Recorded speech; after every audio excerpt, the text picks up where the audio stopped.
Hello friends मोर YouTube चैनलটোলৈ আপোনালোকক বহুত বহুত স্বাগতম জনাইছো। আজি এটা একেবাৰে সহজ আৰু কম সময়তে হোৱা এটা ৰেচিপি লৈ আহিছো। প্ৰায় মানুহে জানে চাগে আৰু যোনে নাজানে এই ৰেচিপিটো ট্ৰাই কৰি চাব পাৰে। আৰু মোৰ ৰেচিপিটো হ'ল কণী আৰু বিলাহীৰ ভাজি। বলকচোন মোৰ ৰেচিপিটো চাওঁ। মিডিয়াম সাইজৰ বিলাহী 3টা লৈছো, এটা ডাঙৰ পিয়াজ লৈছো, এটা কণী লৈছো আৰু লগতে পাঁচফোৰণ কেইটামান।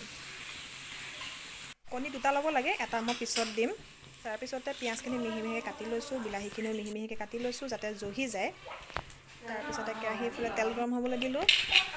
তাৰপিছতে পিয়াজখিনি অকণমান ৰঙচুৱাকৈ ভাজি ল'ম।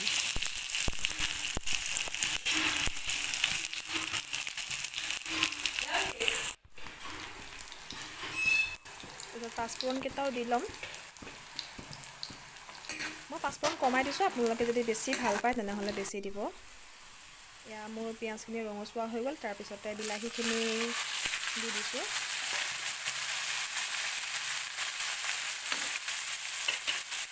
বিলাহীখিনিত সোৱাদ অনুসৰি নিমখ দিব, মই হেতা দিয়ে দি দিছোঁ। আৰু ইফালে হালধি দি দিব। তাৰপিছত বিলাহীখিনি জহি যোৱালৈকে অকণমান সময় ভাজি থাকিব।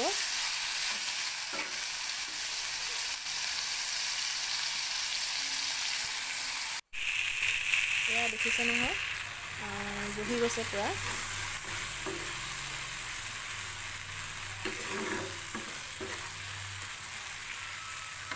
জহি যোৱাৰ পিছতে এটা কণী মই দি ল'ম ইয়াত।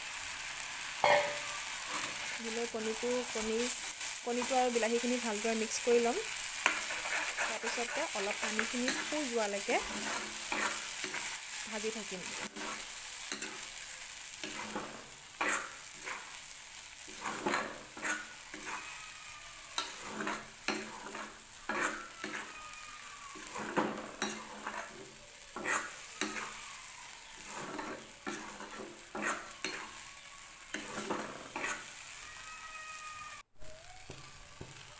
তাৰপিছতে বিলাহী আৰু কণীখিনি প্ৰথমতে শুকুৱাই ল'লোঁ। তাৰপিছত 2 নম্বৰ কণীটো মই অলপ দেৰিকৈ ভাঙি দিছোঁ।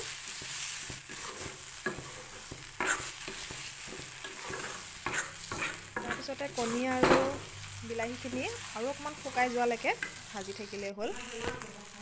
এয়া মোৰ প্ৰায় শুকাই গ'ল। এয়া দেখিছে নহয়, পূৰা শুকাই গ'ল। এয়া মোৰ হৈ গ'ল কণী আৰু বিলাহীৰ ভাজি। এনেকৈ আপোনালোকে ভাতৰ লগত হওক পৰিৱেশন কৰিব পাৰে, খাই খুবেই ভাল লাগে। এবাৰ ট্ৰাই কৰি চাব পাৰে। আৰু মোৰ ভিডিঅ'টো শেষলৈকে চোৱাৰ বাবে বহুত বহুত ধন্যবাদ জনালোঁ। আৰু লগতে মোৰ চেনেলটো নতুনকৈ যদি চাইছে তেনেহ'লে ছাবস্ক্ৰাইব কৰিবলৈ নাপাহৰিব।